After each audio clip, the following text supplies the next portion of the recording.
What is up, guys? It is Sam the Raid Man. Welcome back to another Raid Shadow Legends video. Today I want to kind of talk about the video we did yesterday, talking about the new jump score promo code. It looks like the jump score promo code is not as good as it seemed unless you do get a legendary, because it basically takes the place of that new player promo code. So, for example, I started a new account the other day using one of my codes. I used the Karato Fox Hunter link code, and then I used the Monkey King promo code, and the new, like, this promo code basically would be replaced by the jump score. If you use jump score, you can't do Sun Wukong, and if you do Sun Wukong, you can't do jump score. It's kind of like one promo code of this type.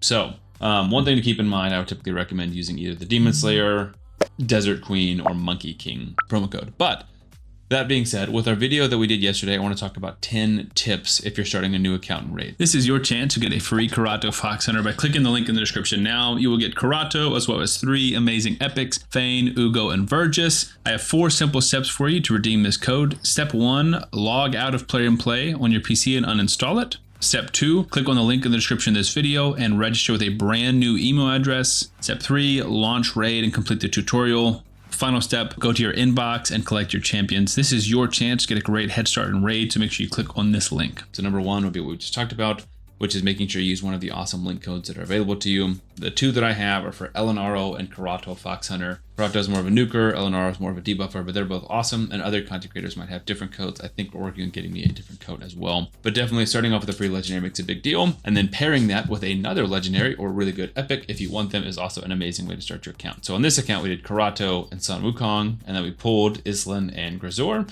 So we're off to a super hot start on this account, which is a lot of the fun of playing these accounts. But some of the other champions that you can use, like Sun Wukong, would be Tholen, Sigmund the High Shield, Taragi the Frog, or Loki. There's some other ones, but those are kind of the best ones to me. So that's 1 and 2, right? Just getting those champions. And then it's once you get in the game, once you've done the tutorial, what do you start to do? And that is what I am doing at the moment, which is leveling champions in the campaign and getting champions to level 60. So that's what I'm focusing on, spending all of your energy. You get so much free stuff at the beginning of the game, but using that, getting 60s is your first priority by far.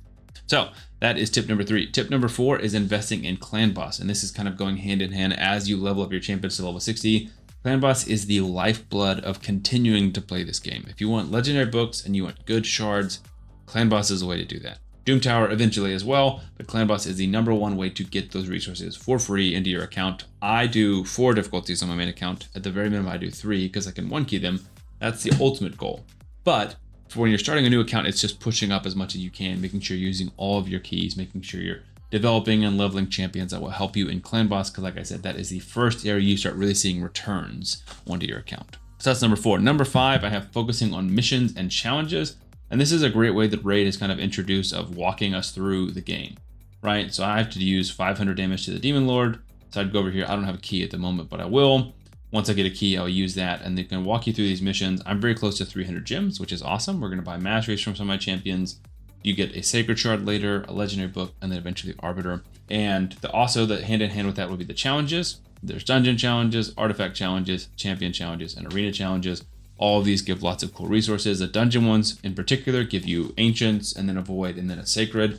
It's a great way to get free shards in the game. And if you do them kind of in tandem, then you won't have to come back and be farming something that's super low level once you're later on into the game. I also recommend doing the challenges and missions as much as you can while you still have the potion keeps unlocked. So for the first week of playing Raid, you have all the potion keeps unlocked. So when I'm doing my missions and I have to go to a certain particular dungeon like Spirit or Force, then I know that it's going to be open. So that's a great time to do that, so you don't have to wait for it to unlock later on.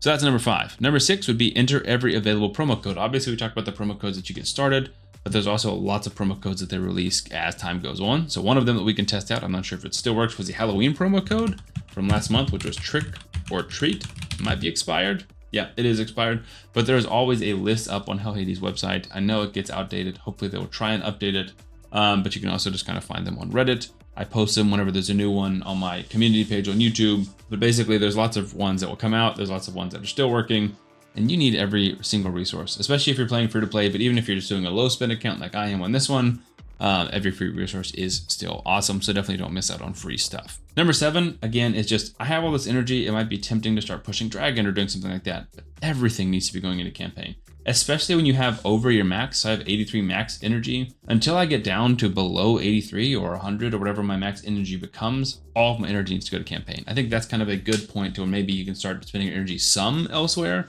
unless your missions dictate it. But again, it's just, this is the best way to get silver early game, and definitely the only way early game to get champions to 60 and level up chickens. So this is by far the best way to spend your energy. Do not steer away from that. Do not be tempted to farm spider or dragon or anything else like that unless your missions dictate it. Number 8, I have after that. So this is kind of step-by-step chronological order. Start developing your arena. Not to say you can't do it before, but after that is when I would really start investing in these things and tweaking these things. So right now I kind of just have some champions. Half of them aren't built, and I pushed up to silver 1, and I can't really get much further. I try battles every now and then. Because I'm full, I'll try one now, even though I think I'm going to lose this battle. 33,000 player power to my 22,000. Islan is not very built, and Sun Wukong has no gear on. He's completely naked. So I know I'm probably going to lose this, but I'm going to try and fight it anyways. Maybe we can get lucky. But when I get to all of my energy is down, right, and I stop having as much to do every single day in the game, I will then start focusing on arena. I will build a speed lead, and I will speed tune people, make sure my speed lead goes first and my nukers go last, things like that. And that's when you really start focusing on farming metals and leveling up your Great Hall. So that is a really big benefit, but I would not do that too early game because it's unnecessary, and I think it's minimal return for your rewards. Number 9 and number 10, I would say, are the biggest in terms of long-term success. It's very easy to start a new account and play it for a week. I've done that plenty of times. This account, I will play for longer because we have Islan and Gruzor, 2 champions I don't have on my main account, so this will be a super fun account to play on. But that's not always the case. So if you want to have long-term success and long-term enjoyment in your new account, save your shards for 2x's and or fusions. Guys, save your shards. It is fun to yeet them, and if you want to yeet them for the first few days and then start saving, that's typically what I do. I understand the desire to do it. It is so easy to just yeet your shards, pull them whenever you want to. The second you get them, get nothing, and then burn out or just complain that you have terrible shard luck. We have to be responsible and economical, unless you're just going to keep buying more shards. And even if you're buying shards, you should still only spend them when you're getting the maximum return possible. So if you're pulling ancient shards, you should be pulling on a 2x to get more epics and more legendaries. Or if you're pulling during a fusion, at least you're trying to work towards that fusion. Those are really the only acceptable times. I kind of get mad when people message me like, hey, I pulled this legendary champion today. I'm like, why are you pulling shards on a Friday afternoon when there's no event, or a Monday morning when there's no event? Like, that's not the time to pull your shards. You're being silly. Anyways, not to rant or you do whatever you like, but I promise you'll have more success and enjoyment rate if you follow that step 10 or tip number 10.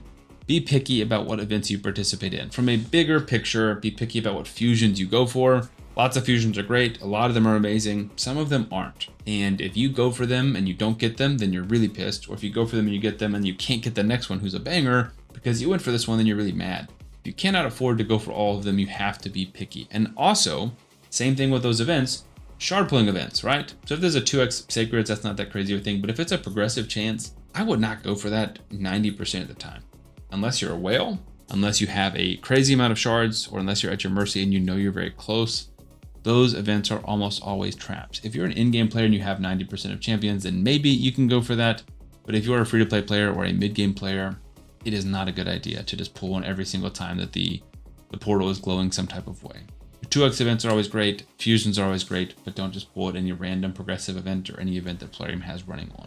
Same thing with dragon events, fire knight events. Unless it's part of a fusion, or unless it's something that you were going to be farming anyways, don't let that divert you from what is the most beneficial thing to your account, which, like we talked about earlier, if it's a new account that is getting level 60s.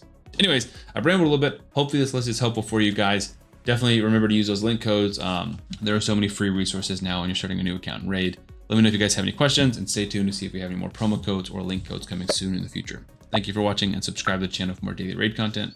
I'll see you on the next one.